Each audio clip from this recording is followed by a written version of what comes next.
Hey everybody, Jacob with Scooters Lawn Care. Today I want to talk about cash flow and how that really is involved in growing your business. So I had an old video about cash flow that someone just commented on. I think I made it sometime last year, and I wanted to kind of get back into it and reiterate my thoughts on cash flow. Haven't even looked at this video since, kind of remember what I did back in the day, but I want to hit on some topics that I think are really important. And the reason I talk about for growing your business, why this goes hand in hand, because a lot of businesses have poor systems in place to make sure they're getting their money in a timely fashion. And what does this mean to your growing business? Well, like I was, and like I'm sure a lot of you guys are, you didn't go into business with a ton of money in hand. You didn't have massive savings accounts to back any problems you have. So when you're sending people out there, or even when it's you in the beginning, say you take that plunge into business to go out on your own, to finally have your dream fulfilled of starting your own business. And you go out there, you're working, you get so busy working that you forget to stay up on your invoicing.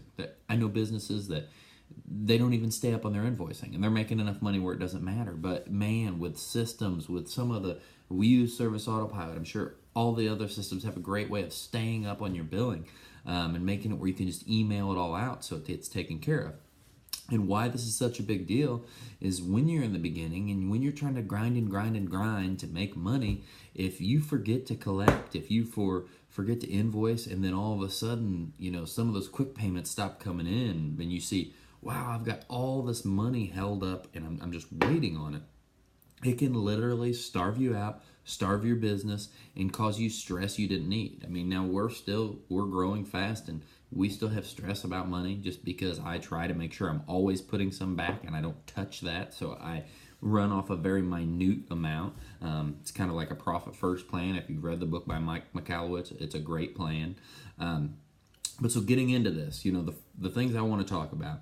So you need to have some kind of billing system, some kind of setup billing system. You need to have a process for this. So for ours, this needs to be standardized in how you do everything. Try to keep it minimal. Don't have 50 million ways you're going to bill 50 million different people, because it's too hard. So for us, one-time jobs, landscape projects, anything we go out on, payment due on completion. If it's bigger than $1,000, $1,000 to $10,000, 50% to get it on the books prepayment. The other 50% expected on completion. If we have a credit card on file, sometimes we'll just file it at the end of the day. We are going to get to the point where what's going to be coming up as we'll be charging when we finish the job, and we'll also be collecting a signature of satisfaction on these bigger projects. So we can do a final site walk with a customer. And then they said it was good, you charge, and now you can leave this project and move on to the next.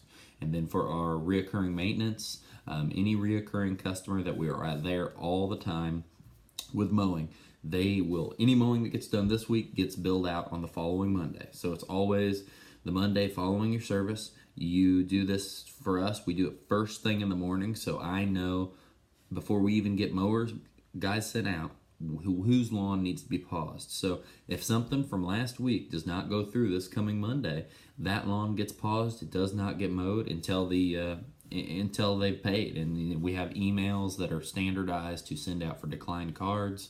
Our office lady knows that I've charged the cards first thing in the morning. One of her first jobs is to come in and look at declined cards, start pausing services, and start doing the repercussions for that, which is sending the decline email and all this. So have these systems. So that's our second type of billing. Our third type of billing is pretty much the same as the single job. Say if we just have a fertilizer account, we do offer a deal where they can prepay at the beginning of the year and save 5%. But for the most part, if we pick up fertilizer clients at the beginning or in the middle of the year, they're just getting charged when their service gets done. So, whenever their service happens, they're getting billed for it within, 24 to 48 hours. And we're making sure that we're keeping up on these payments and that these payments are coming in the door. And, when we do all that mowing that gets billed out on Monday, that covers payroll or helps cover payroll, whatever the case may be on how much mowing we're doing at the time. But so that sinks right in. You charge it Monday, it lands in your account on Wednesday. Already know what you need to cover payroll, and then you can use that if you need extra help to cover payroll. And it really makes things work out great, so you can keep having that cash flow, so you don't have to sweat payroll, so you don't have to sweat things. And that's really important. The old days of sending out an invoice at the end of the month, waiting another 15 days to get your bill if they pay on time, and then when they don't pay on time, waiting another 30 days. Now you've serviced them for 2 months and potentially aren't going to get paid for it. I mean, if that's fine with you, that's fine, but I don't think that's worth it when there's all this power at your fingertips with technology. And I hear a lot of people knocking credit cards because of a 3% fee.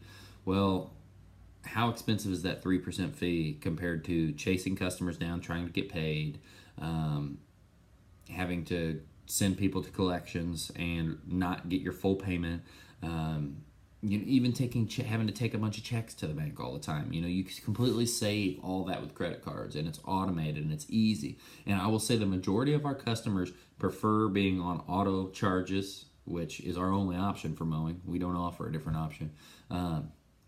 They prefer that because they want the ease. They don't want to have to think about the whole process and am I late or whatever. So that's the first thing. You need to have a standardized billing system, and you need to follow it, and you need to commit to it. Like I said, a bunch of different ways. Figure out what works best for you. Try to keep it to a couple different plans, so it's not a million different things you offer.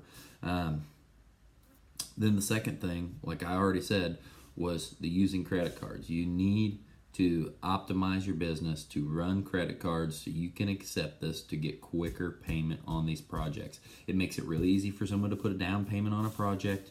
They can automatically accept the job, and they're already in our system. We already have, as soon as you accept a job, you get an email that prompts you to, if you're not a current customer, to update your credit card information, sign your credit card authorization form, and basically sign on all the terms and conditions. And that all happens automatically. Also in the writing, it says if you're accepting a project bigger than $1,000, you need to prepay 50% of that project, and it walks them through this. So we are seeing money come into our account without even doing anything.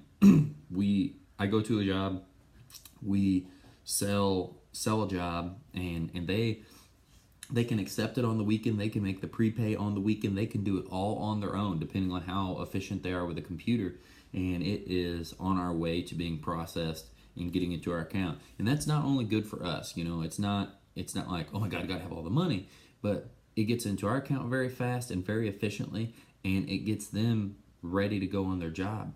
So we aren't just getting money into the business to keep it going quicker, we are also being more efficient to take on more jobs, to serve the customer better. Just all around, the whole ball of wax is about efficiency. In this day and age, you need to be faster, better, smarter than all of your competition. And the technology's out there to do it, and if you're not using it, I don't know why. Second part was using credit cards. Very important. They can change your business, they can change how you get paid, and they can really take you out of the hole of having all these past due people, and completely eliminate that for you. So in the last final section of this is, so you're still, for us, even though we have the credit cards, we still have businesses that some of the old ones are still on. They're still on a monthly payment. Like, we keep it to a minimum. We even have national service companies that go to us, and we put them on credit card on charge. I think we do a Dollar General that's credit card on charge. But some old stuff, and I'm sure you'll still have some stuff that just had to be monthly for whatever reason. And if everything's all right, you can do that on a few. We try to avoid it. But you need to have a system to follow up with late payments. And like I mentioned earlier in the video, decline cards and how to handle that. Because even though you accept cards, it's not going to fix the problem. There's still going to be decline cards. I promise you, you'll get Well, at least 1 week. It just happens. And there's customers where you know they're going to do it all the time. And you just, whatever the case. Or, we've came up with policies where after this many times, you're just terminated as a customer. And you're just learning as you go on handling these policies. But you need to have a policy on how you follow up. So for us, it is the card declines. And then after that, you get, like I said, Monday morning, Zoe comes into the office. She looks at all the declined cards. She sends the declined card email. It is customized. It already brings their name up on it. It says your card's declined, gives them the information, and says your service will be paused. Then their name gets written down on the board, declined card, and what the service was for. And then, she puts to-dos to keep following up with that until that is resolved. And it's all about following up until it's done. If it does not get resolved as a customer, cancel the customer. But tell me, or let me ask you, what is better? To miss a $45 mow and not get paid for it because the card didn't go through? Or to have 2 months worth of mowing get done and not get paid for it? I think the answer is pretty clear. I think this is very important for your business. I think this is very important for business growth. I think I probably have a lot more information on this one than my old video about cash flow. But this is going to help take you to the next level. It's going to help keep making the money come in and making sure everything is going smooth. So everybody, this is Jacob with Scooters Lawn Care. I hope you're having a great weekend. If you have any more questions, comments on how we do anything, or you have, want any information, please put it in the comments below. Let us know. I know I haven't answered a bunch of my comments. We had a day where we were hanging out with some friends all day today. I'm going to try to get back on a lot of those comments tomorrow that haven't had the chance to answer. And please like, subscribe, like all the feedback from you guys. Have a great weekend. See ya. Bye.